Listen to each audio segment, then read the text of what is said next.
Be excellent to each other and party on. We're back for another Legacy League, and today we're playing Beanstalk Domain Edition with Scion of Draco. This is a powerful dragon creature that renders a whole lot of powerful effects on your other creatures, and if you have Leyline of the Guildpact out, to itself, because let's read Leyline of the Guildpact. So, if this card is in your opening hand, you may begin the game with it on the battlefield. Each non-land permanent you control is all colors. Lands you control are every basic land type in addition to their other types.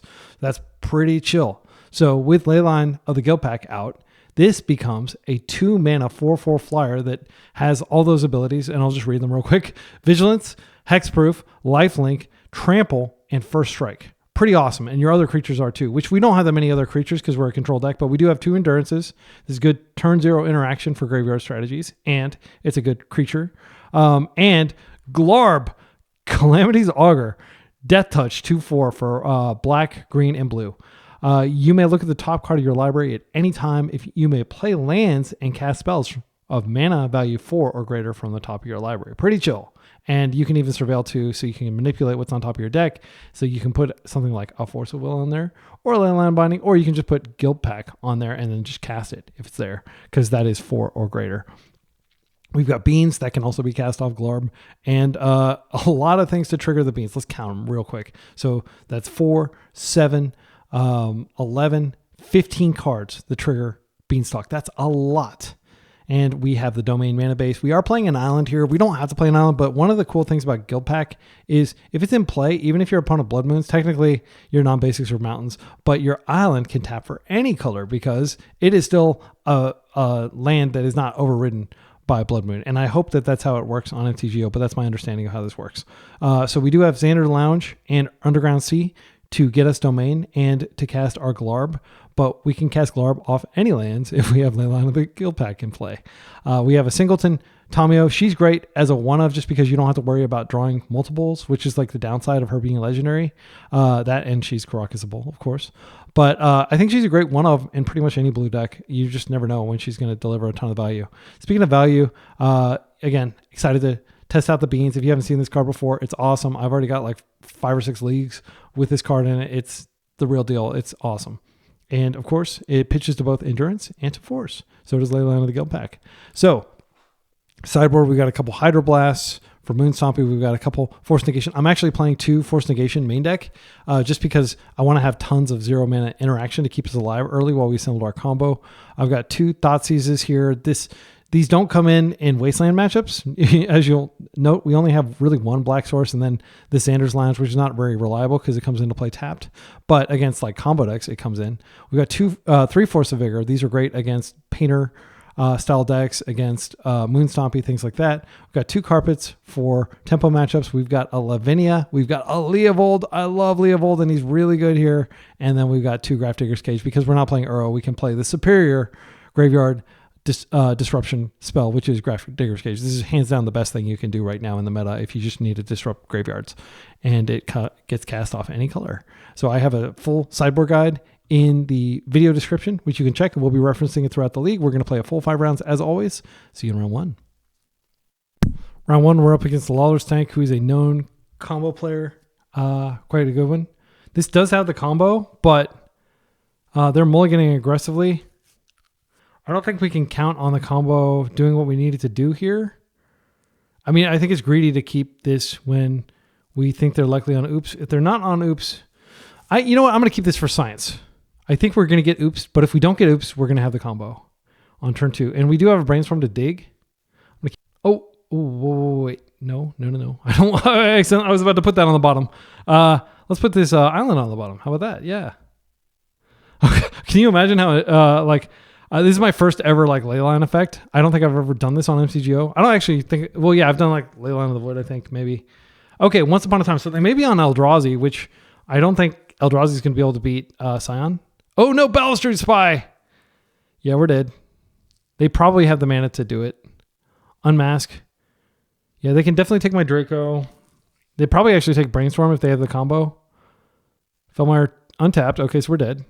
Yep, Dark Ritual. And then do they have the card? Yeah, they have the mana for it. We'll see their deck and then we'll scoop. All right, I tried to do the thing, and I got punished. If I had mulligan again, it's hard to beat a turn 0.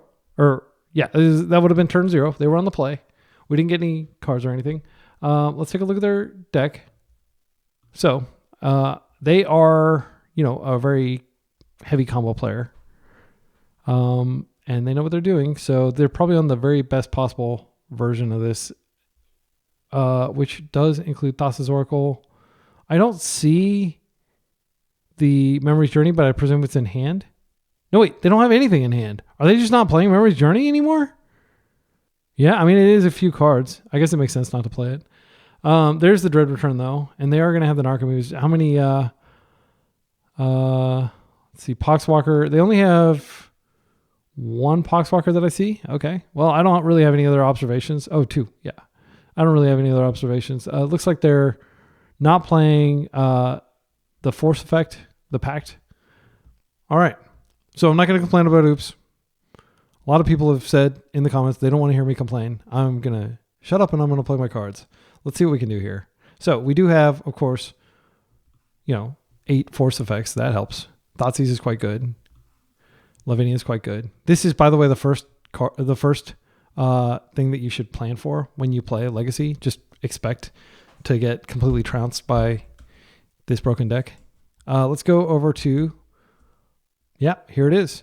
We've got -4 Plow, -3 Binding. Let's take the Plows out. And they can pivot to a creature plan, but I think they'd be crazy to do so. But if they do pivot to it, we're pretty naked to it. Yeah, I'm going to assume that they're not going to try that because I've heard that that's not what you do against control decks. I didn't take out a land. I could have taken out a land probably. Yeah, I think this could probably minus an island. And this is not like something that I researched. This is my own Sideboard guide, so I'm just kind of updating it in real time. Okay, yeah, we'll keep this. All right, so if this cage doesn't hold, cage may just end the game, but it may not. If they have the creature plan. I think that looking at our hand, we probably just want to get a Trop. That's the most important land in our deck. And now we have literally no interaction. We just have to hope that, they could, of course, have something that disrupts our, but I bet you they're just going to put a giant creature into play here with a Dark Ritual. Douthie. Okay. We could die to Douthie. Thoughtseizing. They can just put one of our cards into the exile here. Scion of Draco. Would they sack Douthie to get a Scion of Draco? Maybe. It is a flyer. The important thing to note is our hand does literally nothing, but we don't rely on our graveyard for anything. So the fact that the Douthie disrupts our graveyard doesn't matter. I don't think it has literally any impact on our deck. We don't have any Delve spells. I decided not to play Murktide. I decided to go full Draco and get on thematically. So I think what we're going to do is we're going to ponder. If they grab this Glarb, that could be kind of a pain, but I actually don't think they have that many expensive spells in their deck. So I think it's probably best for them to just take the Scion and do that. They could take the Bargain. I'm not sure how good that really is though, because they're on board with the threat. It's also worth noting we have a ton of crap cards in our deck that do basically nothing against them now. Like Force Negation doesn't even matter since we got this Grafdigger's Cage hand. But you don't mull a Grafdigger's Cage hand. You have to that's one of the problems with playing against their deck is you just have to kind of gamble as to how they boarded. They're at 15. Okay. Lotus Petal. Okay. Do you have another threat? Okay. They're just getting stuff out of their hand. All right. So if we get a land, that's good. I am going to just try to find a land. We still have, this is a shuffle. Just looking for land. All right. That's great. Next turn, we have Up the Beanstalk, and it's possible we can race. So they did take Glarb, interestingly. So they have lots of creatures like Rotting Regisaur. Are they going to use this to get Glarb instead of attacking us? I'm not sure the reasoning here. They don't have a lot of mana. They could use this to find lands, but they don't actually have any lands in their deck either. Once Upon a Time. Okay, interesting. I have no idea what they're doing and why they're doing this. Maybe they just wanted to have a Glarb on the table for some reason. Simian Spirit Guide. Okay. Are you going to beat us down with that too? You just changed your 3/4 and you took a turn off your I don't know. I guess I don't understand the game plan here. Let's Beanstalk. We could still potentially get a Scion out if we get like Domain. All right, we're going to take a hit. It's just 2. They could Surveil. Maybe they're using it because they want to Surveil through their deck and find something more powerful. I don't know. But I would think, like, there's a saying, like, a bird in the hand is worth 2 in the bush. Like, I would just be attacking with Douthie probably. But, again, I don't know how their deck is configured. Okay, they shocked that out. That's scary. Cabal Ritual, 5 mana. They must have something on top of their deck. There's the Regisaur. I don't have any counterplay. I'm going to have to erase that.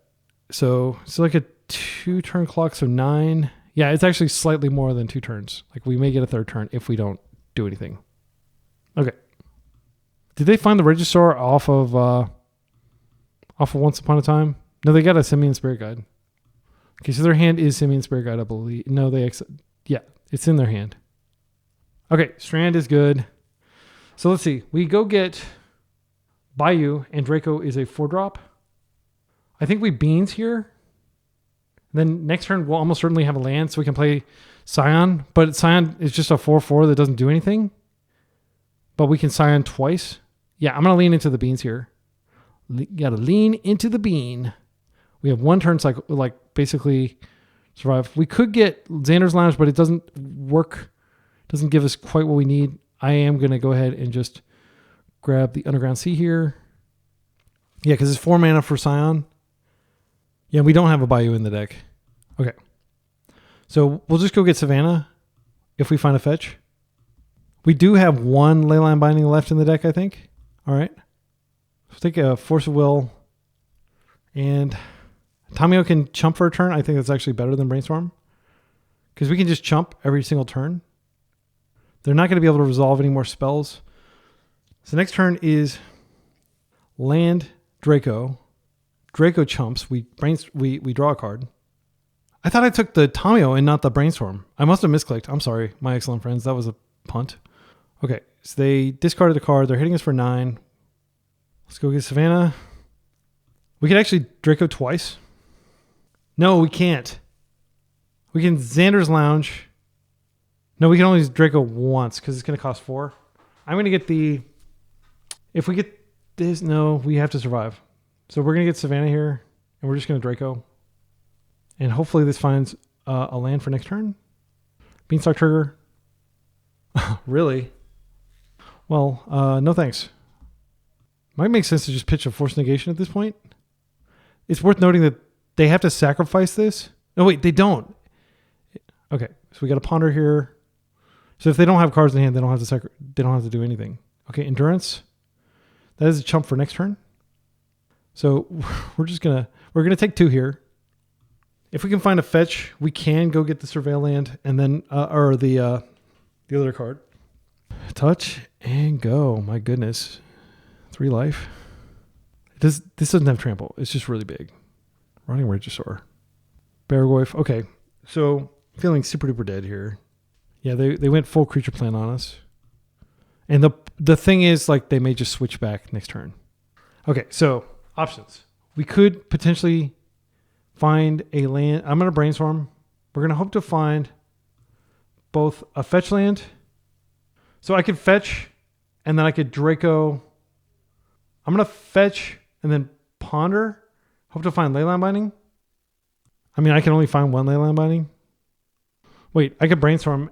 So if I hit Leyline Binding, I already played a land. I think I'm dead. Yeah, good game. All right, whatever. Let's go to the next round. Let's stay positive. All right, welcome back to round 2. We're up against a likely combo player, but we do have Leyline of the Guildpact and Leyline Binding. They are probably on like an artifact, like Coveted Jewel type deck. They also play Mystic Forge. So almost everything is artifact centric. So this will be a good matchup to test Force of Vigor. I'm going to keep.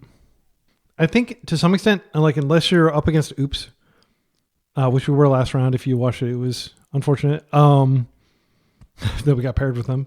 And also, I think my sideboard strategy needs to be changed a little bit to where I don't remove all my removal.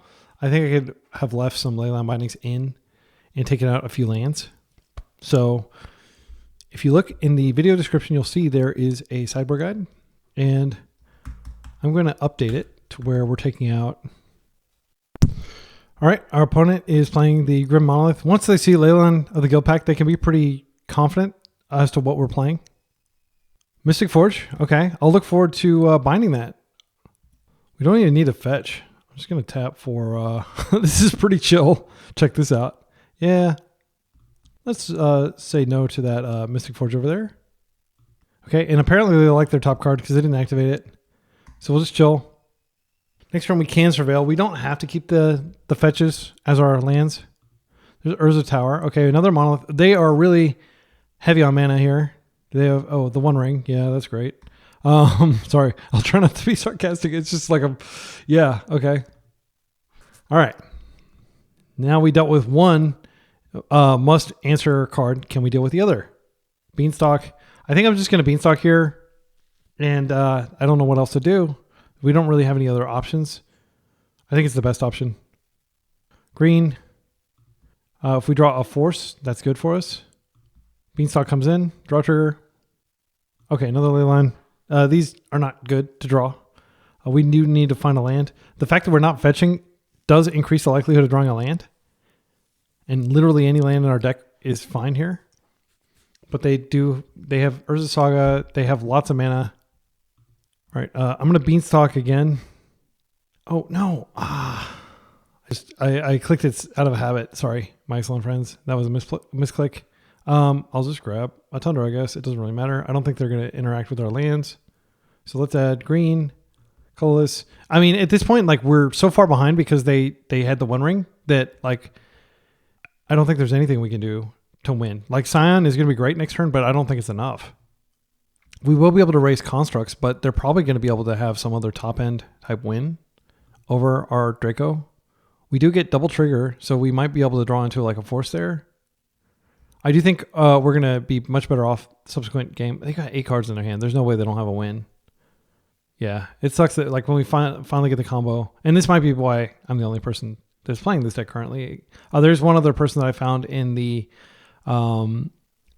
it's the blue-white X control decks Discord, and my list is kind of based off, like, it's inspired heavily by theirs. And this is the person, Centania. This is what their list looks like. I'm just going to give them some credit, so we're waiting for my opponents to decide what they want to do here. They have 2 broadside, so they can throw Draco. I think that's cute, but that's not good enough in my opinion. They have 2 Glarp instead of 1. I think Glarp's probably a one of. They have 3 Tamios, and then what they don't have is they don't have Endurance. They don't have a second Force negation. I think they're missing a few other cards. They're at 20 land. I'm at 19, which, you know, the lack of land, we're feeling it right now, but I think 19 is fine if you're not playing Wasteland. And they have some cards in their sideboard that I'm not playing. Like, I don't want to stretch into red for Pyroblast. Yeah, and I don't mean to be like trashing their deck or anything. It's just not my style. Like, so I changed their deck to match my style. Yeah, here we go. They're gonna start drawing with Ring. I think we can just F6 through their turn, and Bob's their uncle. Bob's your uncle. They can also make their creatures unblockable. So even if we like Scion, we have like they can just create a giant construct, give it unblockability, and then kill us. So the game is probably over. It's like a foregone conclusion. In fact, I'm going to concede. I'm just going to presume that they have it. Okay, so sideboard. Leovold is pretty good because like preventing them from drawing, quite good. We don't have any way of turboing it out. Lavinia, quite good. Force of Vigor, exceptional. Force Negation, also exceptional. Thoughtseize, pretty good. So we have these cards. I don't like bringing in Grafdigger's Cage just to stop Mystic Forge. Cards that come out, I think Endurance doesn't do anything really. Plow doesn't really do anything. It can go after constructs. They could play the other card, but keep in mind, Glaring Fleshraker, but keep in mind, Leyline Binding is good for all permanents, and it, you know, potentially cantrips and stuff. I think this is like such a fast matchup that I'm tempted to take a Tamio. We can take a lands. I'm going to take out an island. That's almost always the land you want to board out here because it doesn't really help you get to domain. We could take out a Scion, but I want to experiment with leaving Scions in.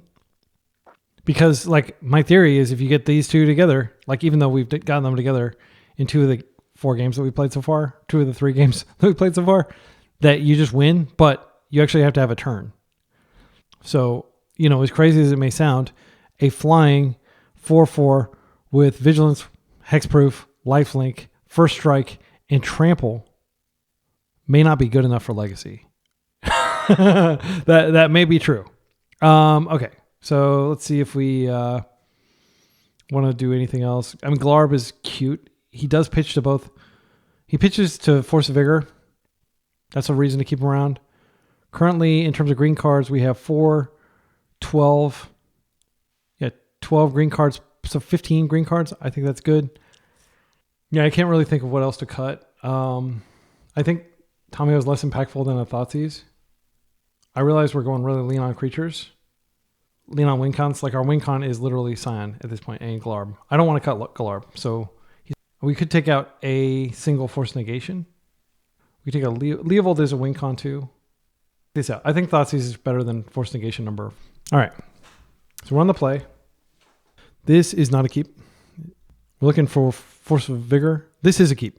So this is Thoughtseize into Lavinia. I'm going to keep this. So card that goes back. There's no reason to keep this many lands in our deck. We can put one of these lands back and then we can just go get it later. Well, I'm going to go get it now. I guess I can just fetch this later. And then I can just leave with this. And we can save some fetches for Brainstorm. Let's go ahead and black here. And this is one of the great things about splashing black is Thoughtseize. Do something meaningful to their hand. Their hand is nothing other than Urza Saga. So we're going to take... Oh, man, they have so much mana off this. They've got so much mana anyway. I don't think we're going to beat them on the mana front. They have... This Urza Saga does go away. If we take the Mystic Forge... I mean, they basically have turn 1 Mystic Forge, I think. Let's see. They don't have turn 1 Mystic Forge. Let's see, they could go Monolith. They can't Monolith this turn.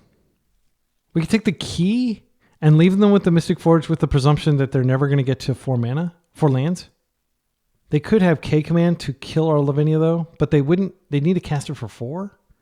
I think I'm going to take the key. That might seem crazy, but I'm going to trust that we're going to resolve Lavinia and she's going to take care of this stuff. This does give unblockability to constructs, and that is a way we could die if the game stalls out. Where's Tower? Okay. All right, I'm going to go ahead and just jam Lavinia here. We're going to start hitting them. I'll get Savannah in here so we're closer to domain. Okay, there's the Urza Saga. So this is going to be a Monolith, which doesn't really matter that much. They can, it buffs their creature. The hand is Planar Nexus, Grim Monolith, Mystic Forge. I'm going to start attacking with the presumption that they have Ancient Tomb in their deck and it will eventually matter. I think now is a good time to go ahead and Brainstorm. If we find a Force of Vigor, that's quite good. We do find Force of Vigor. I don't want this Sanctuary yet. Scion, I don't think I want Scion either. Actually, we're pretty close to casting it. Let's see. And it gives her Hexproof, which probably makes it harder for them to win. Yeah, so I do think we keep the Scion. I definitely want to keep the Force of Vigor. So here we can go get a Trop. We already have every color. We have to go get the ETB tap land if we want to be able to Scion for... I want to put back this Brainstorm, and then I can Ponder to try to find a green card for Force of Vigor. I'm not going to get the thing yet, because I do want to Force of Vigor this turn if I can. Leaving them with 0 constructs would be great. So let's grab Trop, I think is what I said I was going to get here. And then it's possible next turn we have a land anyway to just play Scion. All right, Force of Vigor into Force of Vigor, that works. So let's attack for 2. Then during their upkeep, I'm going to set a stop. As soon as we get a chance, I'm going to Force of Vigor them. They can, of course, play a land and then play another Grim Monolith. Fleshricker. Okay. That gets countered. They do get a mana for it. But again, like they're going to need a lot of lands to be able to win here. So we just Leyline Bind that Fleshricker. That's fine. We get another ping here. We Leyline Bind the Fleshricker and then we can start attacking. And then we just wait till we draw us a land. I think one of those top cards was like a cantrip. They're going to do another Monolith. Okay. So their full hand is known. They just have a Mystic Forge in there.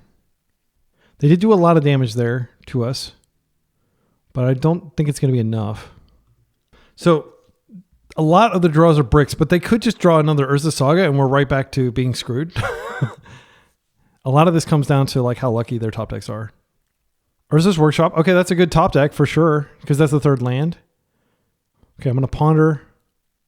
And if I can find a fetch, I can go get the... Yeah, this is not a fetch. Oh my goodness. Yeah, we have to have Leyline in for Draco to do anything other than just be a 4/4 flyer. This Hedge Maze does allow us to cast both Leyline and Bargain. It's like a multi-turn line, but these are good cards. Okay, so let's say hypothetically we Guildpact. Oh, wait. Yeah, we need Guildpact actually for Draco to do anything. Draco doesn't do very much at all. Like he gives Shroud and Vigilance to our Hexproof and Vigilance to our Lavinia. That's it. So I think what we do is we could bin the Bargain with the presumption that we're going to cast Leyline next turn, but we don't really need to bin the Bargain. I think what we do is we Hedge Maze, we just don't bin anything, and then we draw the Leyline next turn, we cast that immediately, we cast this Scion, I think it's pronounced Scion, the C silent. Yeah, okay. So I think I figured it out. Okay, so we're going to do like this. Next turn is Draco. The following turn is the Guildpact. And we're going to hope that we get the beats. I'm going to leave it. I am going to come in for a hug. Once we have lifelink, which this does give lifelink, it becomes a lot harder for our opponent to beat us with sagas. Especially because we have first strike and flying and stuff. So we can just fly in and hit them. Yeah, they found the freaking Urza Saga. That was like the nightmare. They do have 4 mana and they can cast the Mystic Forge now. Yeah, and this Urza Saga will go away, but who knows what's going to happen in the meantime. Okay. So they can kind of machine gun through their deck with Mystic Forge, try to find good cards. That Urza Saga, like, man, they drew 2 lands in a row off the top. Just insane. Again, I'm not complaining, but like that was not, variance is not going our way. And I just don't want you to be like, oh yeah, of course they're going to do that. That was improbable. Like they play, let's see how many lands they play. Like 16 maybe? 17 lands. So that was basically exactly what they needed to draw to be in this game.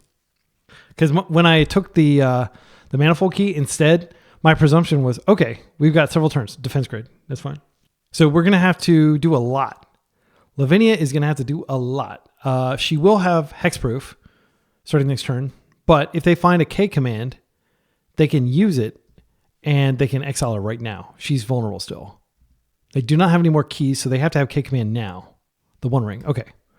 So that sucks for us very much, and I think we might lose now, despite the fact that, we had like a really strong start. All right. So we're going to play Scion, and we're just going to stick to the plan. This doesn't do anything, unfortunately. Yeah, so we're just going to chill. We do have Hexproof now. They can't cast any of their really big spells unless they find a land. But, like, come on, they're going to find a land. They can tap the ring at least 2 or 3 times. They can create Giant's Constructs. Just going to have 6 through the turn. Once we play this out, we will have, like, a lifelink first striker. But I don't think it's going to matter because Vaulted Key, not this key, the other key, gives unblockability. There's a Monolith. They can get a key off this. They actually do have 5, so they can get Paradox Engine too. Yeah, just a disastrous start to the league. There's the Paradox Engine, and we're done. Haven't won a single game. See you in round 3. Right, round 3, we're up against Goblins, which should be a better matchup for us than these combo decks that we've been up against. Again, the reason why we're playing, 6 forces main deck, and we have a bunch of forces is a concession to the fact that combo is really rough. Okay, so here, I think this is a clear, like, Surveil into Beanstalk line. And then we hold the Brainstorm for later. The later you hold the Brainstorm, the better it is, generally. Because it gives you the ability to put back the bad cards that you're inevitably going to draw. And every game, there are cards you want to draw, and there are cards you don't want to draw. Like, previous game, I wouldn't have wanted to draw Plows, and I would have wanted to draw Forces. In this game, we're going to want to draw Plows instead of Forces. Yeah, I am going to Surveil here, even though this taps for any color, just to get what we need. There we go. That's going to be really good with this Beanstalk. So our opponent is on blue, which is not what I expected them to be on, but it's okay. Play this out. We're going to go green, blue. It's so weird that like these tap for literally any color. That's so cool. I mean, this is fun. I'm having fun. It's just that the matchups have been rough. All right. So that Beanstalk bargain is going to trigger Beanstalk. So we have potentially two things that trigger Beanstalk here. It's also worth noting that because all of our lands are islands, we can potentially get Mystic Sanctuary to go. So we could Rakshas's bargain. Then this has to be our fourth land, but it's our fourth land, and then boom, we can get bargain right back and Beanstalk again. So I think this game is, unless they do something dramatic here, I think we're in an extremely commanding position. Bloodstained fetch. So they may be on blue-black tempo, something like that. I'm not going to force Cantress. I'm really just worried about, I mean, they could be on like Doomsday or something like that, but I'm really just worried about Bowmasters because I've got Beanstalk out. I'm about to trigger it a bunch. It maybe makes sense to Mystic Sanctuary the force back if we don't find another one. Duress. I don't want them to take my bargain. I am going to force this. And then if they daze it, that'll suck. We do get a trigger here though. So this tells me they're on Doomsday. Because like they care about their life total. They might Doomsday right now. Okay. All right. So now that we know that they're on Doomsday, that makes our life a little easier. Force negates a great rip. I'm just going to play this out. They do have daze in their deck, but they absolutely would have dazed there. So I'm just going to go black, blue, green, bargain, trigger, looking for as much stack interaction as we can find. Half of our deck does nothing here. We can't defend this. We just get the trigger. Okay. So next turn, we're going to try again. We do get our draw. All right. It's just a land, but that's fine. We have force negation to protect us next turn. They forced pitching Personal Tutor. So that may mean they already have the Doomsday. If they Doomsday, I will just negate it. And how do we win against a resolved Doomsday? Draco can do that, but it takes a few turns. We don't really have a good way to win if they resolve Doomsday. So we're going to stop this, hopefully. Okay, we stopped it. That's very good for us. All right, so something like a cantrip would be great. Endurance is okay. I'm just going to put Rakshasa back on top. Mystic Sanctuary. This is the best Mystic Sanctuary deck of all time because literally every land in your deck is an island. Even your fetch lands are islands. I think Endurance is going to be like if they get Doomsday going. So we want to save that. We're about to Rakshasa's bargain. I think it's fine to just go ahead and put this into play and start pressuring their life total. Geodude has disconnected, unfortunately. I don't mind putting these fetches back in their deck. Yeah, I'm going to do that. I think they're back. All right, Geodude, Jared is back. I keep saying his name because I love it. Geodude. It's like one of the more fun Pokemon in my mind. Okay, so I'm going to play this land first, just in case they have a Spell Pierce. So we're going to add blue, we're going to add green, we're going to add black, bargain. If we find Draco, that's extremely good for us. All right, there's Draco. And I'll take this other Endurance too. Yeah, I don't need the land. Okay, and now I'm just going to boom, boom, zoomy doom, Draco, trigger, another ley line, which pitches to like Endurance. So we're going to come in for like some lifelink and hexproof and all this good stuff. And they're on like a 2-turn clock currently. Ponder. I'm just glad we're doing the thing. After two games of just getting shut out, I'm glad we're doing the thing. Right, so we'll just come in for another hug here. We don't draw anything of relevance. Playing this out doesn't speed anything up. Playing out the land is fine. I don't think it really matters. Oh, we could surveil. No, we already surveilled. All right, so let's come in for 7, and they have a turn to win through an Endurance. Soft Remission doesn't do anything here. They have to have Doomsday into a turn 1 win that beats Endurance. Like an immediate cracking a pile. Okay. That felt good. I don't have Doomsday on my Sideboard guide because it's like, again, I don't want to insult the deck, but it's not like a tier deck. It's a good deck in the hands of an extremely skilled pilot, for sure. Check out the island. I don't think we need to generally go lower than 18 lands. It's putting Draco in the same category because it's colorless. I Wait, why am I sorting this way? I'm going to sort differently. There we go. Mana value. All right, this is going to be wild. This is going to be really wide. Okay, yeah. So this is better, so I can see the exact land count. Leovold does shut off their combo. Thoughtseize is insane. I think most of these decks are turbo. I don't think they're going to bring in creatures. If they do, we still have our anti-creature tech, and we can potentially race. So we need to cut one more thing. I like Tamio because she can potentially, like in a stalled out board state. I don't want to cut her every time. We could go down to 17 lands. I think it's totally reasonable to do so. I'll just pull this. Well, Savannah could help us. We're not going to get wastelanded or anything like that. So I think we could probably just take out Tundra because there is a situation where we might need to hardcast Endurance. And again, like if you think about it, like lots of decks are like 17 land decks, but then they have a bunch of wastelands, or like a lot of decks are even lower. And our curve is pretty low, even though it looks like we have a gigantic curve with like, 14 drops and stuff or 12 drops. Yeah, it's actually not that bad. This is a forcible hand. It has Endurance. It has Beanstalk. I'm going to speculate that they don't turn one us, and I'm going to keep this because it's 2 points of interaction, like assuming we draw. That's fine. They are usually going to be casting cantrips their first few turns because they only have 4 Doomsdays in their deck. They have some number of personal tutors that can go get them. Okay, what's more valuable, Surveil or just getting the Xander's Lounge on the table? I think it's more valuable to keep up the force with Daze now that we have force. Leyline of the Guildpact is not a great late game draw, but it does, give you a blue card to pitch to force. So we can Surveil in the end step. I just don't want to get dazed on my force. I think there's a decent chance they duress us here. Another ponder. If we can wait till Beanstalk's out to force, that's definitely better.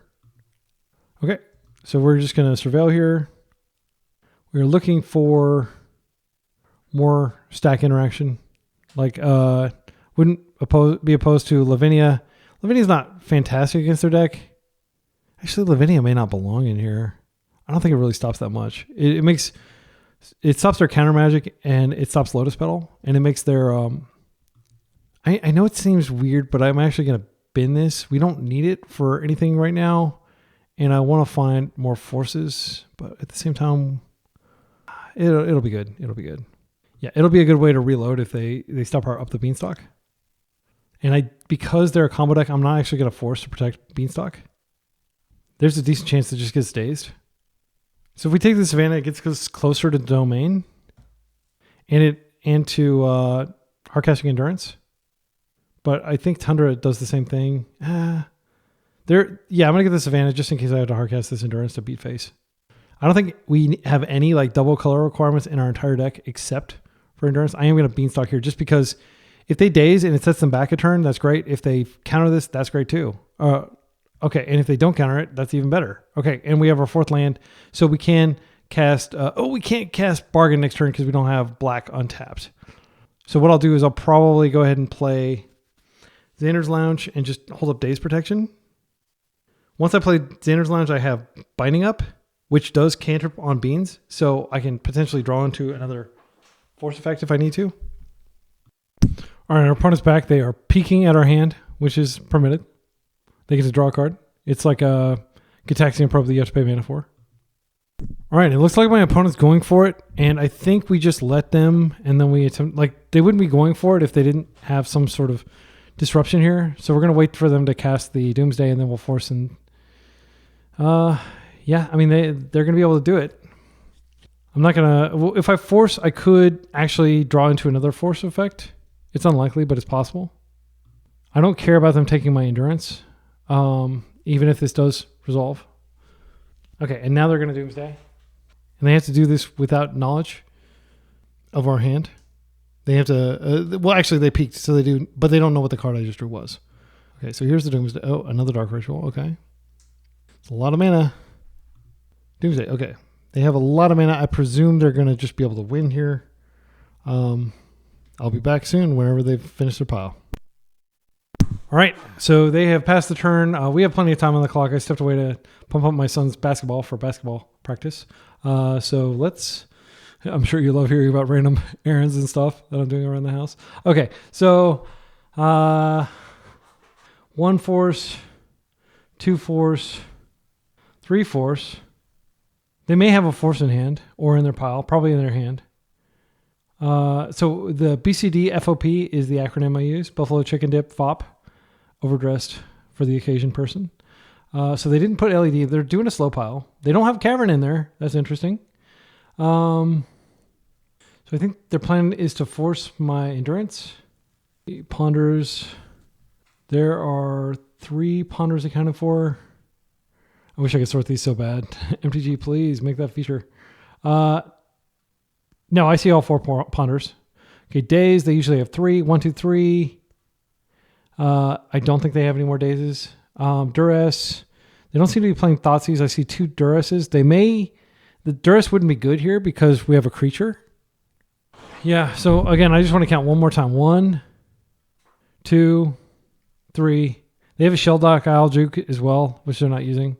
Okay, so I'm pretty sure if we can find interaction for Endurance, we're okay, and we can disrupt their thing. But they probably have 2 in their pile, so we'll have to do that twice. We need to start applying pressure here. Okay, so Lavinia, is Lavinia good? They have 3 things out. It can shut off the Force of Will. Okay, so here's my theory. We play this out. Then we can Lavinia. They're not going to daze because they don't have any dazes left, I don't believe.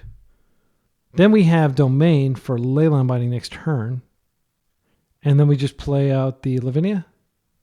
Let's play that out. Lavinia, blue, green. You can no longer force our cards. I doubt they have enough land in their deck to make force work here. So now they're going to have to burn the force on Lavinia instead of my Endurance.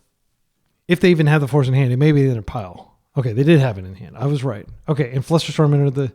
So, yay for creature-based disruption. Okay, so now they have lots of cards in their graveyard, and when they cast the first Oracle, I just need their Endurance, and we're fine. If they cast the second Endurance, that is good for... I'm sorry, if they have 2 of those out, then it's good for more, but I can Leyline Bind the first one and mitigate the domain, or whatever it's called, the loyalty to blue. Devotion, I believe is the...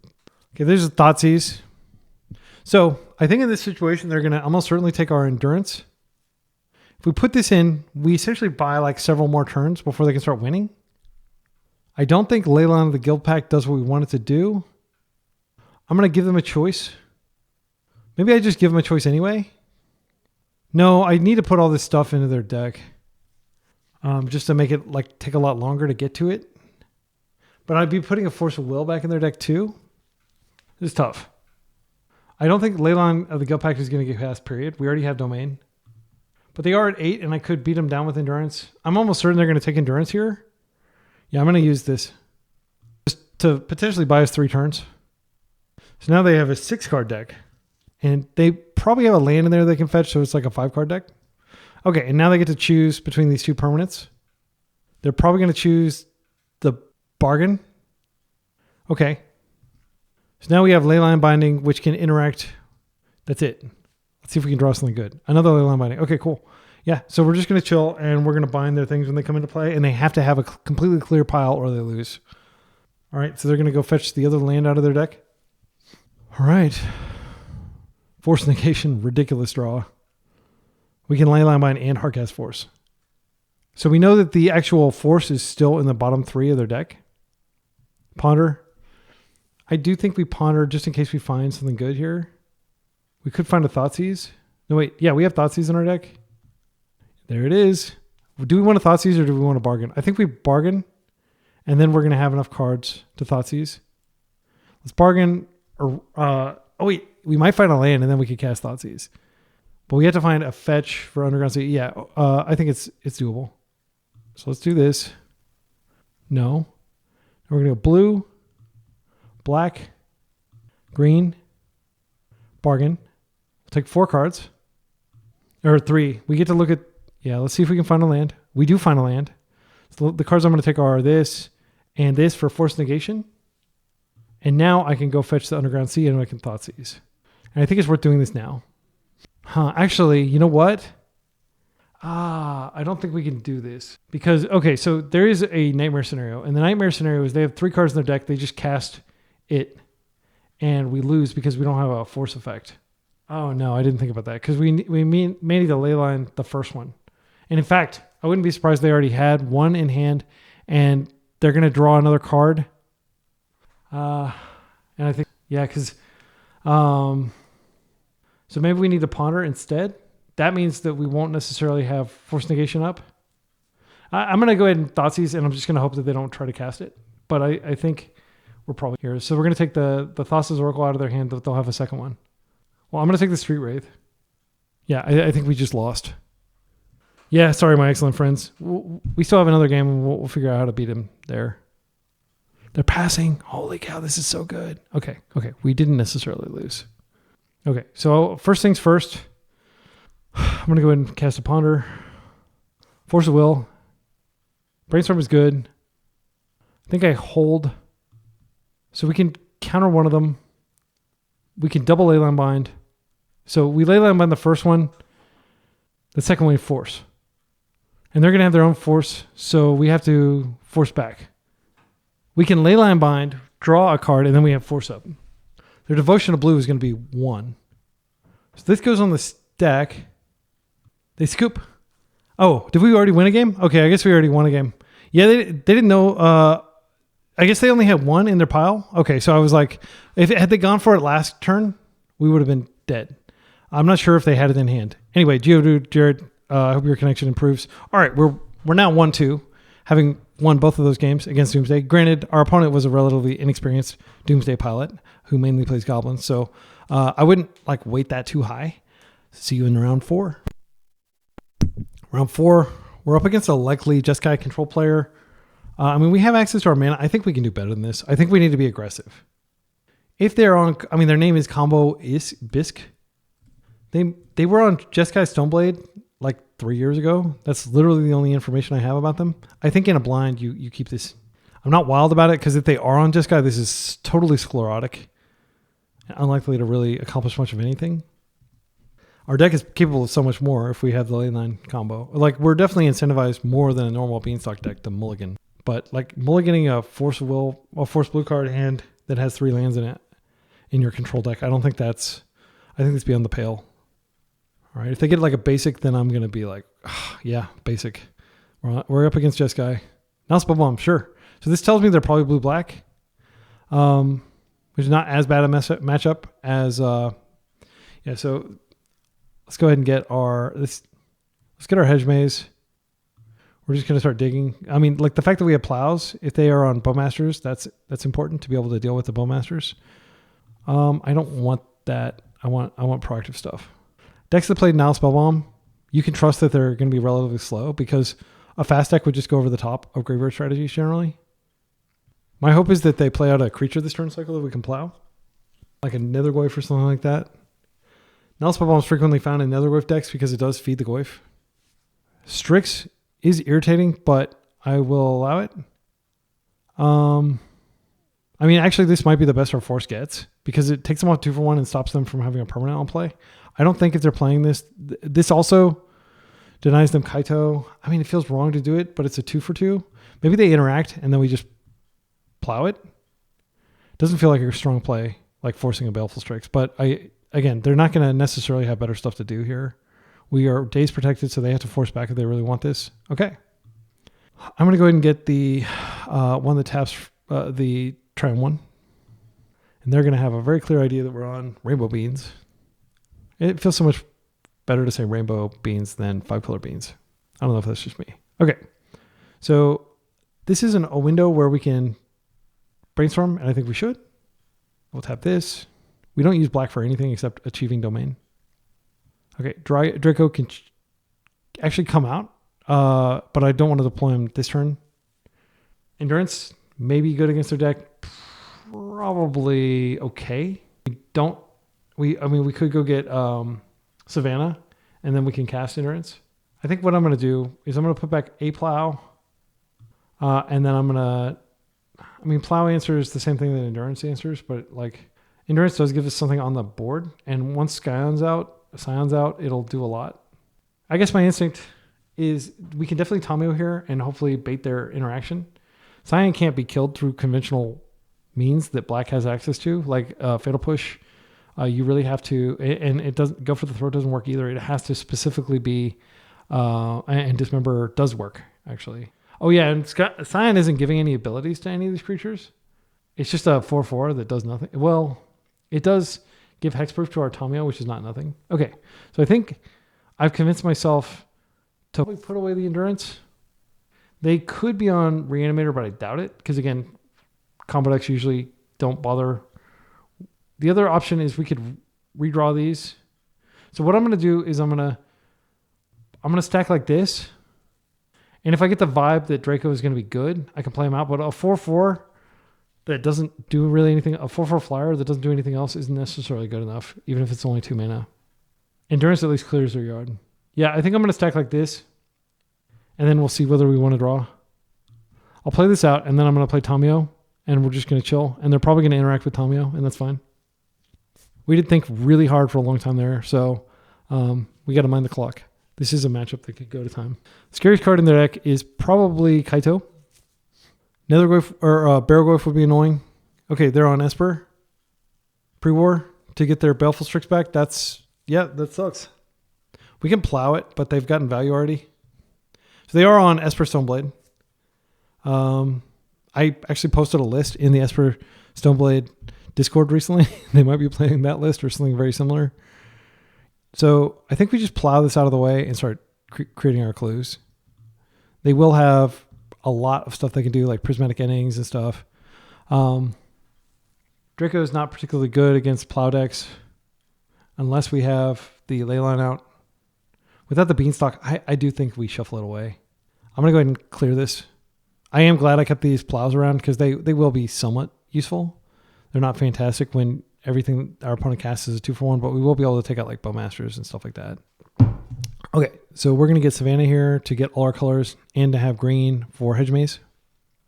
And I'm just going to go ahead and attempt to plow here, and if they force this, then we won't be attacking. Yep, they force it. Okay, that's fine. They pitched a Kaito. That's good. So I think here I'm going to go ahead and just ponder just for momentum. If we had one more land, we would have been able to do something else. We would have been able to attack and flip, but oh, these are good cards. These are so good. I don't want to get any of these really good cards discarded. So I think Leyline Binding is okay.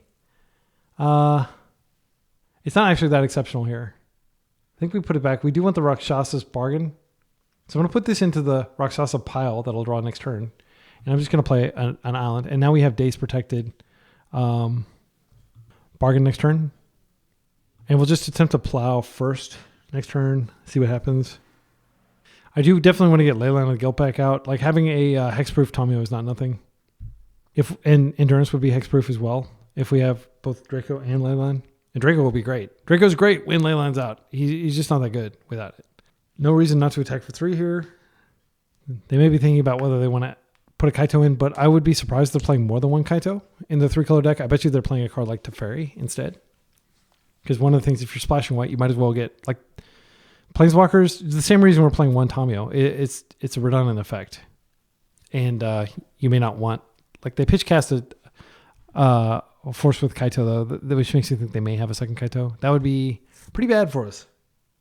But it would allow us to start creating clues. I was worried about going to time, but my opponent has been taking a very long time to think about what they're doing. So it's possible that we'll both be low on time. There was a match, probably one of the most exciting matches I've ever played. First round of the Showcase Challenge, which I got 9th place in. The opponent was on, I think, like a blue-black tempo deck, and I was on my Bant Beach deck with Plagan. And we literally had 0 seconds left on both of our clocks at the end of the game. I think this is a MTGO issue.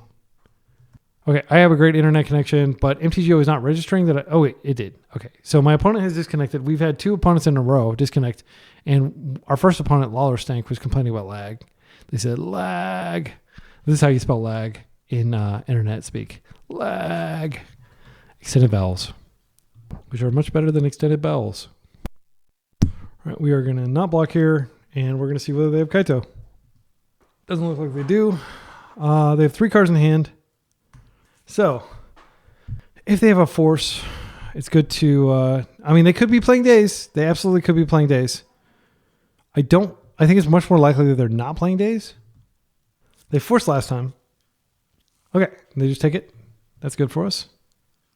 And now I'm going to go for the bargain. I think it makes sense to do so now rather than wait, because we may be able to find a land drop. Black, blue. You know what? I'm just going to click the card, and then I'm going to add the green, the black, the blue. If this resolves, is huge. If they pierce it, they would have pierced anyway if we led with it. Bowmaster is fine. It doesn't. We're not drawing cards here. Then maybe they just didn't want us to be able to force that. Okay, so Leyline Binding is great.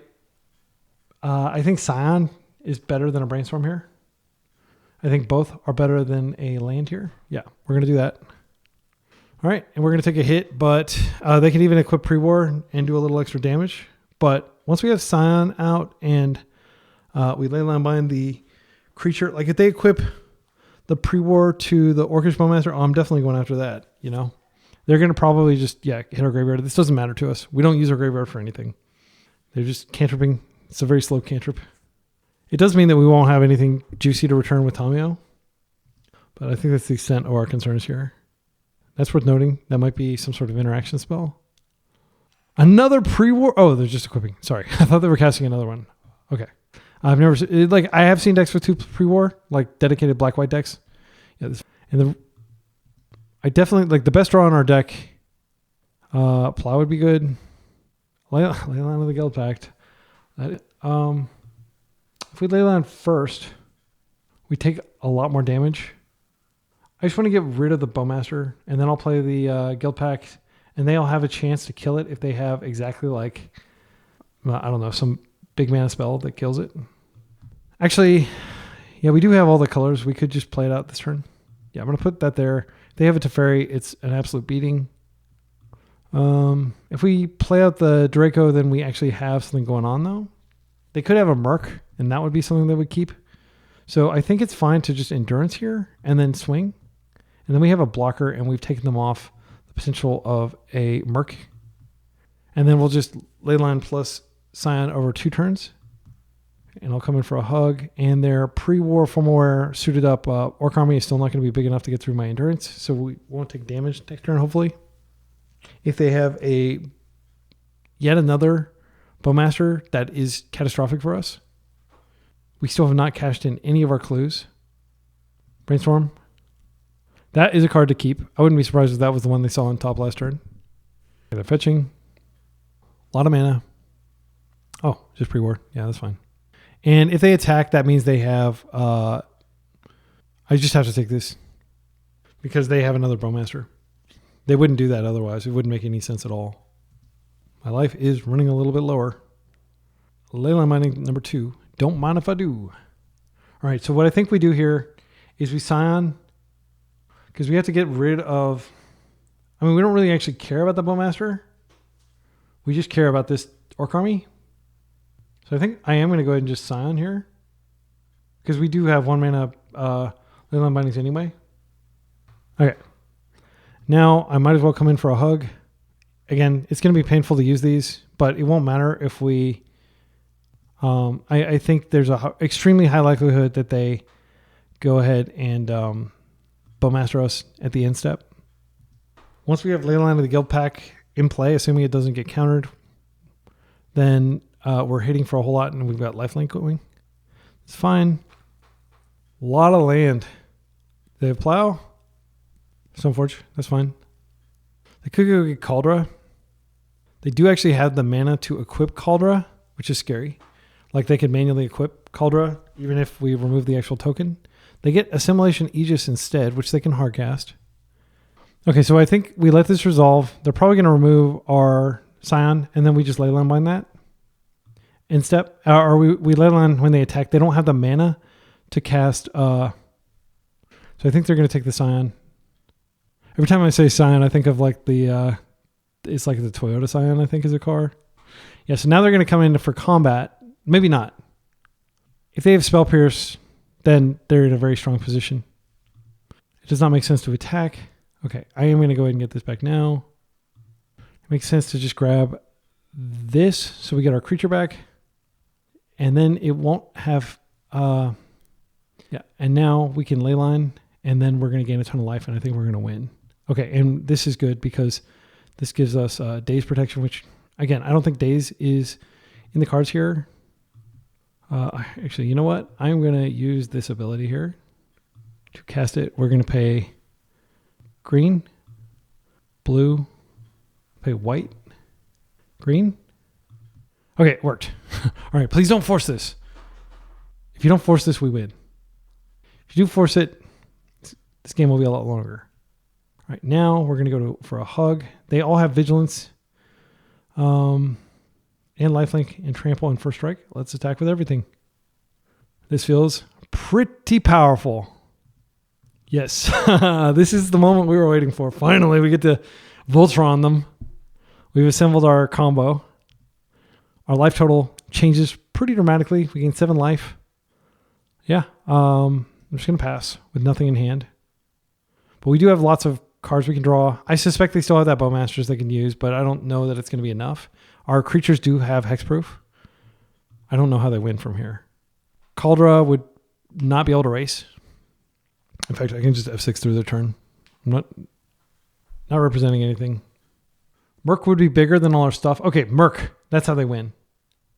They could, they could blow up a lot of our clues with, what's it called? The pest control. That does kill their Arc Army. We've got 4 freaking clues that we want to cash in here. And I'm not scared to cash them in anymore. Yeah, if they were able to blow up our clues and then, okay, Shieldred's Edict. I think the card we sacrifice is Tomio here. Because the other ones attack, have power and defend us and gain us life. All right. Is this Caldra? Yeah, it's Caldra. Again, not enough. I'm just going to let it through. All right. They're hellbent, so I'm just going to draw a card here. Just maximize my colors here. And crack. Okay, ponder. We can ponder. If I find like a Leyline Binding, that's really powerful here. Bargain is good. It takes a turn. All right. We're going to gain 7. They're going to fall to 4. I think we do stack it like this. So what I'm going to do is I'm going to stack it where beans. No, we don't have to fetch. We don't have to fetch because of the card. So we're going to go beans.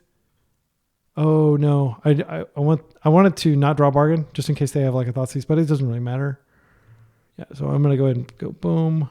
Let's go green, blue, beanstalk. We're just getting like even farther ahead here.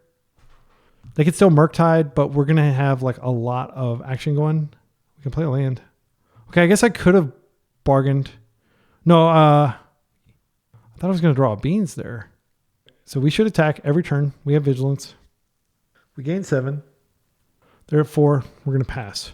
I don't think there was any point in getting this. Like, really, I just need to be able to dig for interaction if they find exactly. It doesn't matter. They're going to cancel through it. It's going to have 6. The lifelink text on Draco is what makes him playable. If it didn't have lifelink, I don't think these other abilities would be good enough. I mean, they're good. Don't get me wrong. All right, we won. Okay. So we've established this deck being very good against fair decks. Wins the match. Okay. Interesting. All right. Well, we are 2-2 going into the final round. All right. Final round. We got a banger of a hand. My goodness. This is the dream hand right here. This is what you sign up for. Okay. So we're done. We've got our combo. At least with Leyline Binding, we can cast that for 1 mana now. It's pretty awesome. We don't have to actually crack our fetches. Dark Writ. Entomb. I'm going to attempt to disrupt that. I will pitch Ponder, because I think there's a decent chance that we have to brainstorm away the Leyline. Okay, you have 2 more mana. What are you going to do with it? If you stop the Entomb, you stop everything else. All right. Wow, Scoob. That felt good. Can we draw a Draco? That'd be great. All right. I think we just chill with a Brainstorm or a Leyline up. And we hope that they don't find another way to get a fatty into the yard. That's very good for us. I'm not going to brainstorm. I'm going to get a good quality brainstorm. Only the finest quality brainstorms up in this house. That is another card we can put back. I'm going to play this out. I doubt they are playing Bowmasters. I will be punting. Well, actually, I can just bind it if they do. I think last term I probably screwed up. I should have gone ahead and surveilled. Yep, they are surveilling. If they put a fatty in the yard, we are screwed. They just put a land in the yard. Okay, good. We're not totally screwed, but yeah, it's definitely harder to fight once they have something in their yard. Okay, so options. They almost certainly have a reanimation effect in their hand. We could brainstorm into one of our 6 force effects. I think that's what we want to do. And force negation is delectable here if we can find it. We didn't find it. Okay, so I do want to put back this. Well, if we put back the land, we can't bargain. We have 2 forms of interaction, but if they get a Gristlebrand in the yard, it's a serious problem. So I'll put back both the ley lines. I just think we want to be interacting on a different axis, and I'll keep the island. We don't have to draw these again, but the island does give us bargain next turn. Yeah, I'm going to do that. So they get their looting effect. Do they also have a 1-mana reanimation effect? Double Gristlebrand. Okay, so we're not winning, basically, is what you just told me. If you have, some sort of reanimation effect. I would be stunned if we can win from here. Because they're going to draw like their entire... They take 7. Okay, and then Okay, so I'm going to let them do it. And once they cast the first one, I can Leyline Binding. Actually, I'm going to wait because I don't think they have anything. I'll wait till they try to discard me and then I'll Leyline Bind. And I will fetch the Leyline Bind because I don't want to draw those Guildpacts. They are targeting me. Okay, I'm going to shuffle. I'm going to go get a white land. It doesn't actually matter, but it needs to be an ETB untapped land. So let's get a Tundra, I guess. And now we're going to Leyline Bind this before they get to draw more cards. They'll get to take our best card, which is probably Bargain. Okay. Now they can take our Bargain. And then we'll see whether they have the ability to get the other Gristlebrand out, but they don't have Reanimate up, importantly. And if they Plow doesn't answer Gristlebrand and they can't draw in response. Okay, they did take the Plow. So they are going to Reanimate a second. No, wait, they can't cast Reanimate. So we need to bargain into multiple force effects, or an Endurance would be great. Actually, Endurance green card. That's fine. Unless I'm missing something. They have a pedal maybe. They could pedal Archon. Okay, they're passing. Oh, this is so good. So I don't think they're likely to be able to disrupt our bargain, and we just try to find an Endurance really badly. I'm going to go ahead and do it now. We could wait. I don't think there's any harm in waiting. We've already played our land for the turn. We're definitely casting this. Because then if they have the spell on the stack, we might choose to just get a force instead. Okay, so I think this is the moment where we have to act. They're going down to 1. We don't have Bowmasters in the deck. Let's get green here. Let's get black. I keep forgetting to do it the other way where you tap the card first. I just said tap like I'm using a tablet. I am using a... So we force negation here. The Archon, we discard Beanstalk. We might be able to navigate to a... Yeah, because they are going to almost certainly be able to bring back Archon here. And then they'll start gaining life. We'll start discarding. We'll have to discard probably like a Beanstalk. If I take the force negation, they'll probably discard that rather than the Beanstalk. I think Ponder is the most important card here. They could just take the Ponder. If I show them the Ponder, I think it's a risk I have to take. Beanstalk. Okay, so we Beanstalk in a ley line. That is a line. I think I'm just going to take good cards. I'm going to ignore the force of negation because I'm just going to, there's no way they're not going to take a force negation if it's in our hand. So we'll see whether they take a Beanstalk or a Ponder. Okay. So they're at 1 life, but again, they're going to go to 4 immediately when Archon resolves. They opt to take... So really, we need the Beanstalk into interaction. That's like our only option here. Enemy dead on Cruelty. Okay. So we'll discard a Beanstalk. So instead of getting 3 looks for an answer, we get 1. Tamiyo could come out and chump for a turn, but that's far from optimal. No, she can't chump. She just dies. Okay, we're not necessarily dead. We could draw. We're going to lose a ton of life here. There's no point in playing Tamiyo, by the way. We'll surveil end step. So we're going to take 8 here, and we're going to have to discard a card. And that card will probably be Tamiyo just in case. Like we need. Oh, I mean, if they make the mistake of Faithless Looting before combat, then I'm going to force negate it. You getting anything else back? I will not discard anything because I will not have anything to discard here. All right. And they may just be able to get it back anyway because they're going to get another card. They had a land in hand. Okay. They can Faithless Looting here. Okay. I'm going to move this over here. So yeah, they're getting like the Gristlebrand with their Animate Dead. Now we would need to Leyline Binding into Leyline Binding. We've already used one of our Leyline Bindings. Okay. They do have enough life now to draw. No, they would die. It's not based on his power. It's just like you draw. I say that because there is a card that based on base power, you draw that number of cards. We're going to Surveil down to 6. Nothing matters if we can't string consecutive counter or like removal spells together. I mean, that could draw us into consecutive removal spells, and we would have the blue mana. It's technically we get 3 looks instead of 2. You want to put it back. Okay, cool. So again, like extremely unlikely to win. Like this looks extremely bleak, and it is. But there is a sequence in which we could potentially pull through. Holy cow, we did it! That's the sequence. That's the sequence. Okay. So we're going to put this back. We're going to put this back. So first we're going to Leyline Bind, draw trigger. We're going to get the Gristlebrand, get him out of here. So they're not going to be able to draw by Gristlebrand. All right, I'm putting up a fight. I'm doing the absolute best I can to put up a fight here. Now we Plow.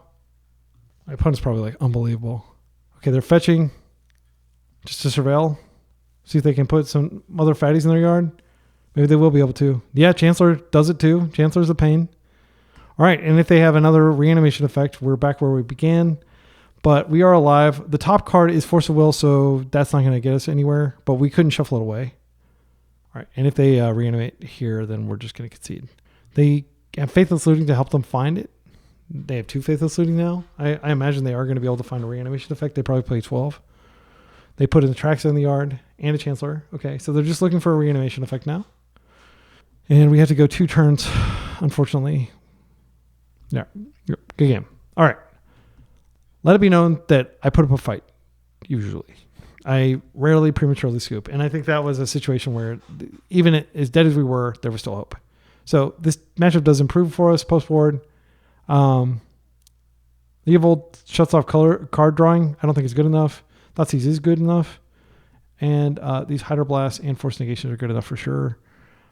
You can kill Animate Dead, but I don't think it's worth it to have that in the deck. That's the only thing. So what we did there with the Plows is actually like desperation mode. You don't generally want to like let them resolve that. We can take a look at our sideboard and see what we have in here. I am sad that Glarb has never come up. Hopefully Glarb comes up. But like, I mean, with the number of endurances, we probably do want to remove them. Okay, so Reanimator, -4, SCP, +2, Force Negation, +2 Cage. But since they have red, I think it makes sense to bring in Thoughtseize as well. Thoughtseize can really screw up their best laid plans. It could have Blood Moon or Magus of the Moon. So what I'm going to do is I'm going to take out Savannah. I don't know. I don't really want to go lower than that. Draco actually, you know, our fatties can't really compete with theirs. I think we take some of these out because these don't pitch to force or to, yeah, sorry, Draco buddy. That does keep us pretty light on win cons. Tamiyo stays in. And Magus of the Moon is unlikely to be in their deck, but if it is, they are splashing red. Like having a basic island gives us access to our colors. You know, like you can cast Leyline Binding off of island, even if there's Blood Moon out, thanks to Leyline of the Guildpact. Like that's, again, my understanding of how the timestamps work. We need to make one more cut. Leyline pitches to everything. I don't think that's the cut. I don't really want to cut beans. We could cut another Scion, and then like, what is Leyline of the Guildpact really even doing? But I don't think it matters. I think in a lot of fair matchups, you just cut these. We still have one out to win with that. We still have some win cons. It's just not a lot. But like you lock the game down and then you win. This is a snap keep. This is an incredible hand. We're going to get our Leyline out, and then we have Leyline Binding as well. We have Force Blue card up. We have Beanstalk to help us. And what I'm going to do here is I do think we ponder because we have lots of blue cards. And I want to try to set up another land and another. Yeah, I think setting up a land is the main thing we want. Okay, so Hydroblast is great. I don't want Xander's Lounge ever, but we are going to have to draw it. Next turn we have Beanstalk.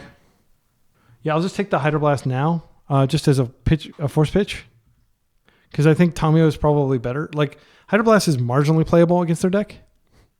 It's not like insane. All right, so here I'm just going to let them take the force because I don't want to get 2-for-1'd. Next turn we can go with the Beanstalk, and then we'll have the ability to Leyline Bind the creatures they put out. And I do think it's worth spending a turn going into the breach with what? That's an interesting take. They must have a second discard spell.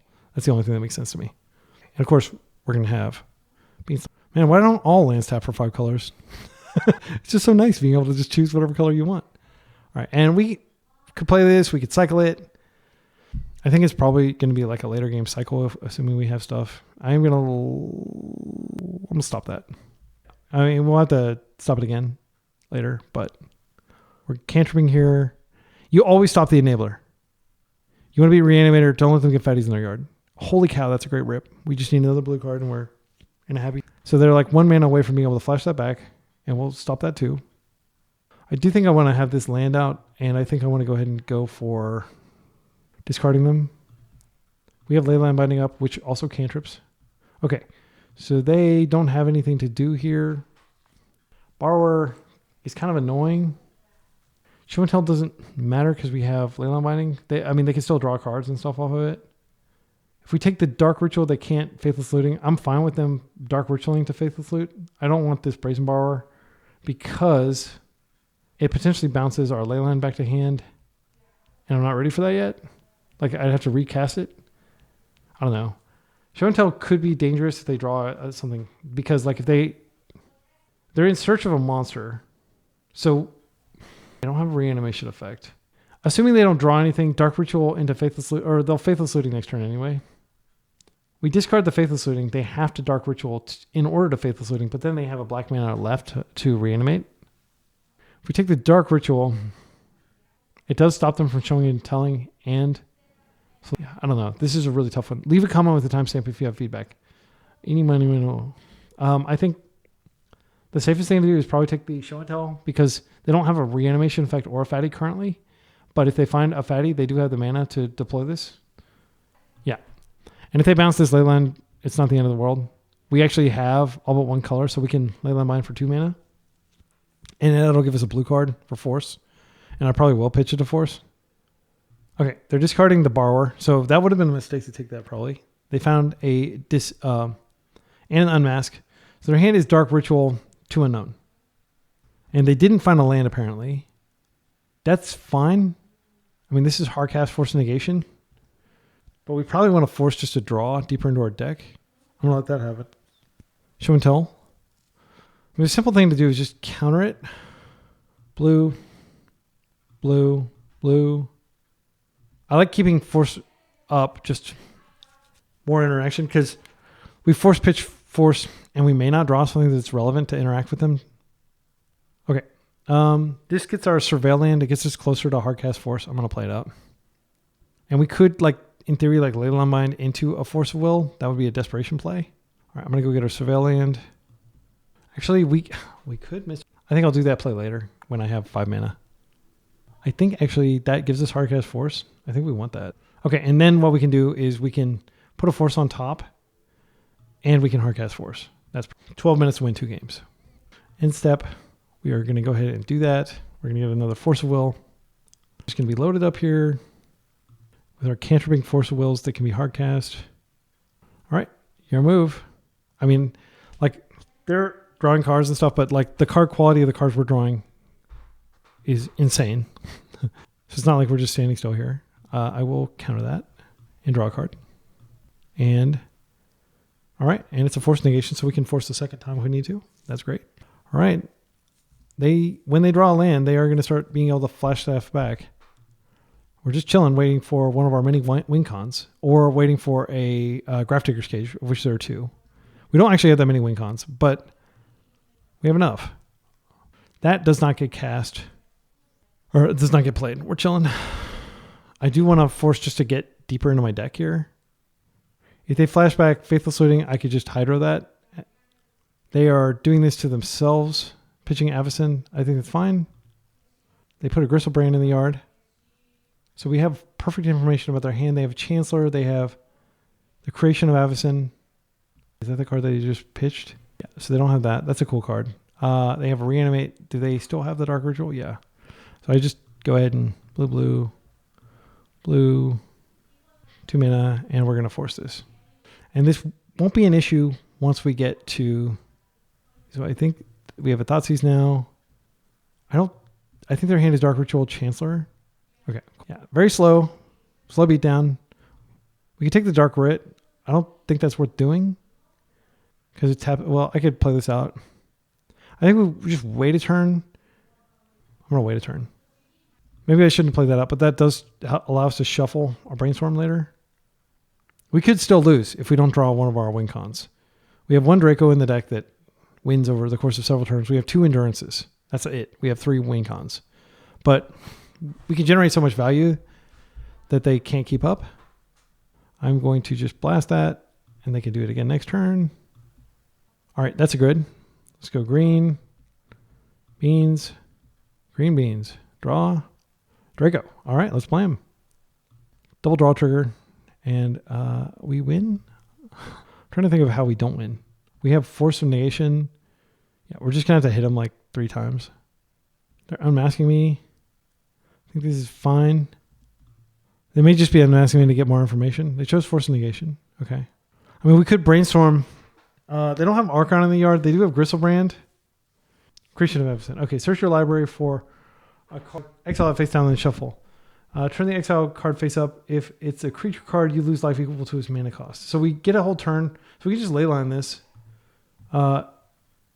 Yeah, and then they never turn it face up, I think. So we don't know what it is, but we can just leyline here.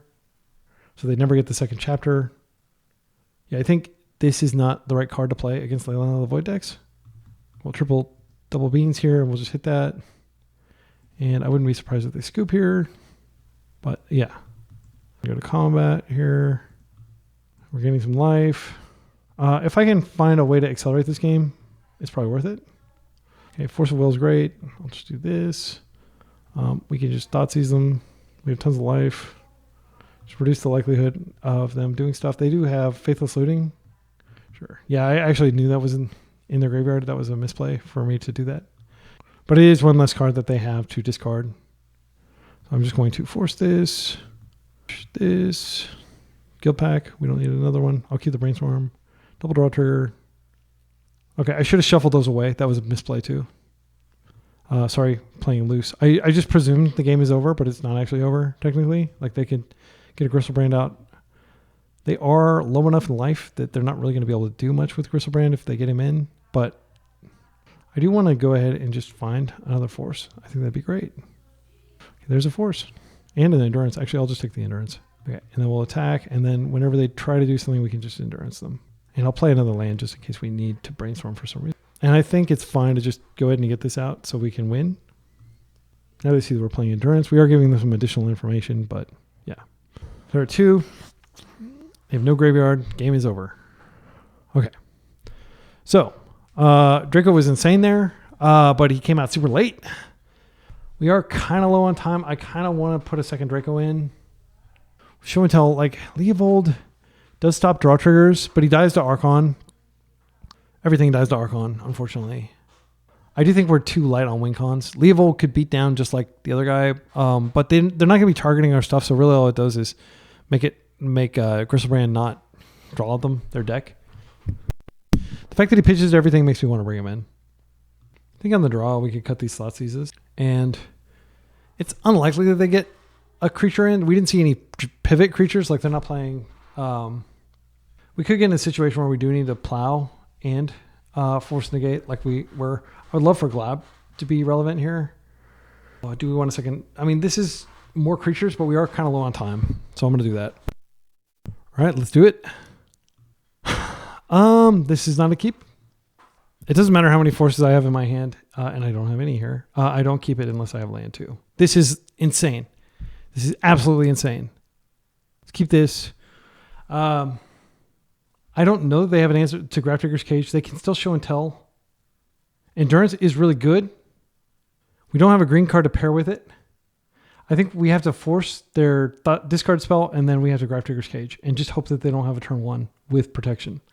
Yeah, because if we get Grafdigger's Cage out, then we don't have to worry about endurancing them. Yeah, and then we'll just win on our own leisure. We have 7 minutes, less than 7 minutes to win, by the way. So we do need to be aggressive. Okay, Chancellor answered, so we're going to lose now, unfortunately. If they have a discard, or if they can get a creature out first. Dark Ritual, okay. They just had the nut draw, unfortunately. Entomb. Reanimate. Yeah, it's an unhappy end to our struggle here. Good game. I guess that's a good game. Yeah, that does happen. I'm not gonna whine. So thoughts on the deck list? It felt fine. I mean, Scion is really good against fair decks. We saw that against the Stoneblade deck. They just scooped the entire match. It's not nearly as good against combo as this. This is a much better deck, in my humble opinion. This greed pile that I was playing.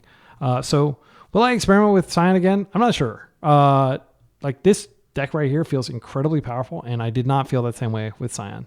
The reason this deck feels more powerful is because we have everything that deck does, but we don't have a clunky combo in our deck that often you draw into. Like there's like no bad draws in this deck. Like every single card does stuff. There can be situational bad draws, like, oh, we drew a bargain and we only have 1 mana out, or oh, we drew a Thoughtseize and it's late in the game. But none of these cards on its own is an embarrassing draw. And we have almost the essential, like exact same sideboard. And I think we're probably actually better against fair decks with this than we are with the Scion. Again, I wanted to give Scion a chance. I wanted to give Glarb a chance. We never draw him, unfortunately. Yeah, we did get to do the thing with Scion a few times, and it felt powerful. But is this legacy power level? Maybe not. If this is legal in Modern, it might be Modern playable. And I do want to shout out the person I talked to earlier. They went to a 2K, or I think it was like a 1K, and they got to, like, they basically won the 1K, I think, or they got past the quarterfinals to the semifinals, and they said they had some emergency come up and they had to run before they could play those. But I mean, that is significant. They were playing a different list than I was playing. Let's take a look at their list. So this is Centania, Beanstalk Enthusiast. Beanstalk is the avatar for their Discord. And let's see if I can just set this up to where we can view it as a stack. Okay, so here we have some creatures. They are playing Broadside Bombardiers, which is terrible if you don't have, like literally the only thing you can throw are Scions and this. So it's much more dedicated to Scion. But, they said that this did come up. And if you throw this, there's 14 damage to the face. They had the 3 Tamios. They had only 1 Force Negation main. I went ahead and played 2 because these leylands are so bad. If you draw them late game, that you want to be able to pitch cast them. You'll also know that they had just a smorgasbord. I know it's hard to see because Revised has really faint text. They have like every duel in here, basically. They even have Scrubland, which usually 4-color decks don't play Scrubland because it's considered like the worst. Like, especially if you're playing like, and they have a Bayou up here as well. They did have a basic island, which I think you should play. And they had the Xander's Lounge. So the real departure was I didn't include Volk, and I didn't include Scrubland or Taiga, and I instead kept the Savannah, but I doubled up on Tundras and on Trops because those are our main colors. It's mainly a Bant deck. But they splashed Broadside, which sucks if you don't have access to black. So you can often, potentially draw that and you don't have access to black. And then they had very similar sideboard, but they were still playing Consigns and Damping Matrix, which is good against Nadu. And they were playing Anal Spellbomb, and they were playing Surgical Extraction, which I just don't think is a legacy playable card anymore. It just doesn't stop. It doesn't stop enough stuff that I don't think it's playable anymore. But like some people are still playing it. I mean, it's good against Uro, I guess, but I would consider it like, okay, you want to know how to beat an Uro deck? Beat them before Uro. Don't let them get all the way to Uro. Like, delver them. Yeah, like Surgical, it's like you're going down a card, and you're doing 2 damage to yourself to basically remove a creature that your opponent's already cast and was going to have to spend a whole bunch of mana to cast again.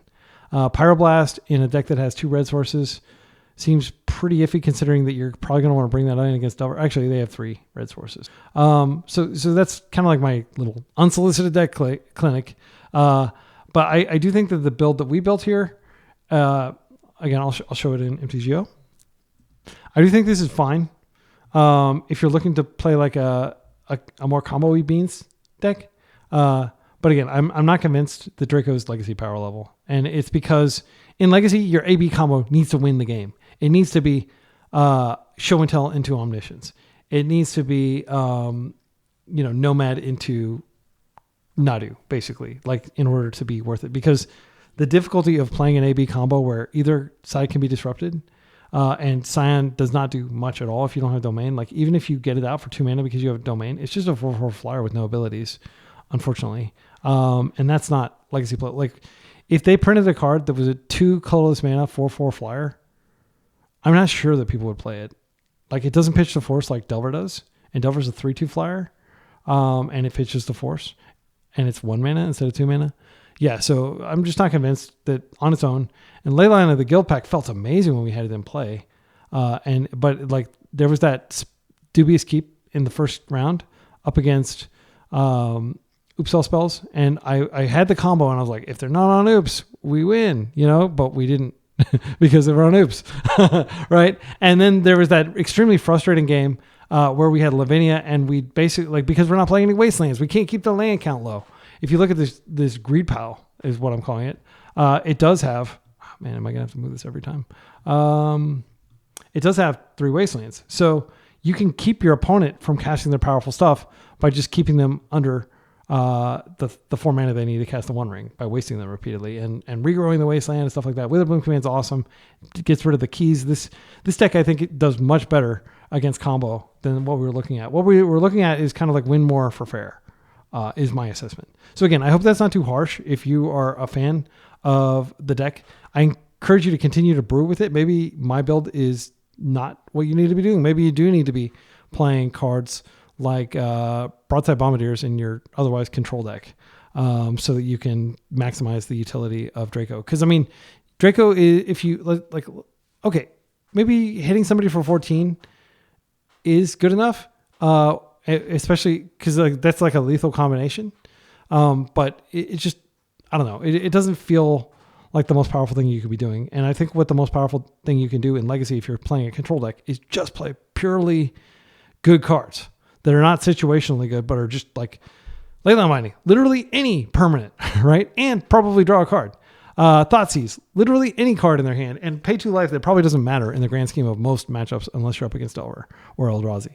Murktide Region, 2 blue mana, put it like a, potentially an 8/8 flyer into the play and potentially draw some cards, right? Like these cards are so insane and nutty. Rakshas's bargain. Put 2 cards in your graveyard, 2 cards in your hand, and potentially cantrip for 3 mana. That's ridiculous. Just win the game if they don't have a way to deal with it, which is often the case against like black strategies. Anything that's not playing white XL based removal, and just keep gaining life and keep drawing cards every turn. I mean, or just bin it off of this and then bring it back. So I think that they're like for control, there's a tall wall that has to be cleared, and Jeskai can certainly clear that with like their planeswalkers and stuff like that. But I mean, like they're Grixis control, James Kisao.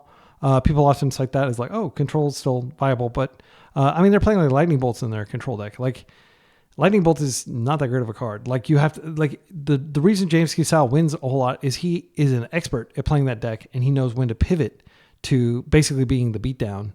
And bolts do help you with the beatdown, whereas Plow's never going to help you with a beatdown unless you're like, I think there were like some situations, maybe in this league, I can't remember, where like I plowed a potential blocker and then I was able to get in for lethal because that blocker was out of the way. Things like that'll come up.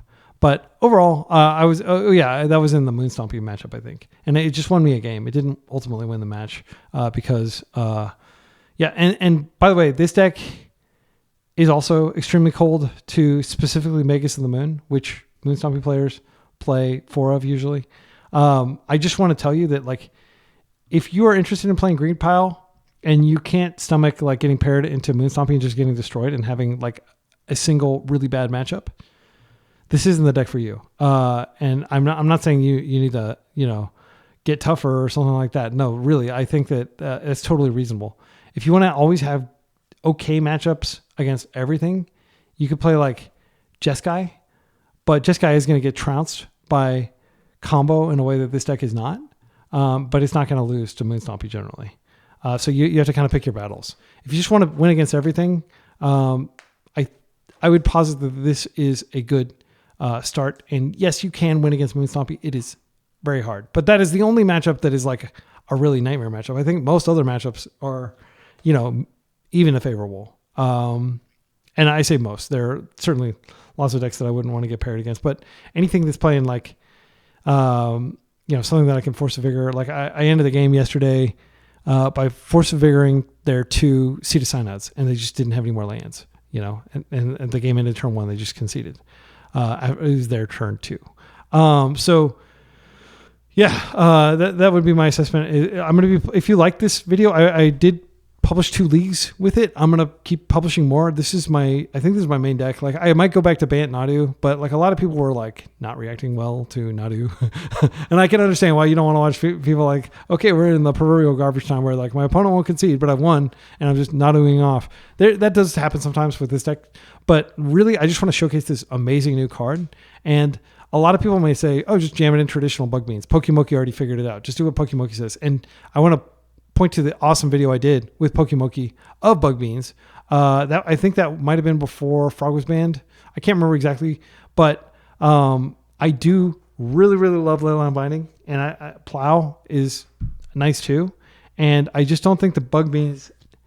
Okay, I'm gonna tell you a secret. The secret that the secret is Bug Beans cannot beat Leyline of the Void. If you already have Leyline of the Void in your sideboard and you put it in against Bug Beans, like they have almost no recourse. They don't have any way to remove it in their deck unless they're playing like a Force of Vigor in the sideboard, and they probably wouldn't even bring it in against you unless you were specifically playing like, like Painter or something like that.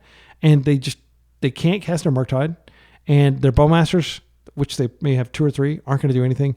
Tomio can draw them their entire deck, but it doesn't really matter because they won't ever be able to execute their win con. This deck can easily beat Leyline of the Void because we've got 4 Leyline Binding. We can beat anything. There is no permanent that will definitely beat us other than Magus of the Moon and Blood Moon, right?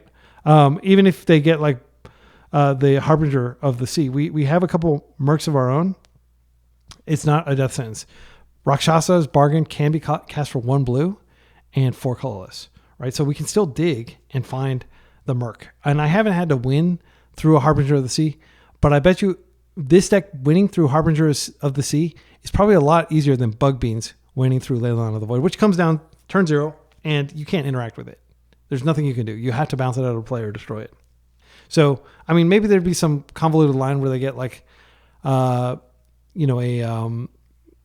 Pernicious Deed in the play, and then they, blow it for 4, but like, it would be such a huge setback to have to do that. Whereas, Harbinger of the Tide or Harbinger of the Sea, first of all, there are opportunities to float white and plow it, or you can't generally float and leyline things, but there are opportunities to force it or to Thoughtseize it out of the hand. Leyline of the Void just comes down immediately, and it just completely wrecks them. They may be playing Unendurance. One of the reasons I've gone so green is I think Endurance is great. Our opponents, like earlier, we won against Doomsday because they were playing Durus. They couldn't get access to our Endurance, and instead of Thoughtseize. And having creature-based interaction that can't be force negation or anything like that, it's pretty good. So this basically is just force number 5 and 6, and we don't have to play force negation, which sucks, but is necessary, unfortunately, in Legacy. We can keep those in our sideboard, and we can just bring them in for the really bad matchups. So it just functions as free interaction spell 5 and 6. So anyway, I've talked a whole lot about why I think this type of deck is probably better to what I was playing earlier. And you might say, nobody was asking you to play Draco. Why are you just trashing Draco out all of a sudden? Leave Draco alone, But I do think that if you're curious about it, like try it.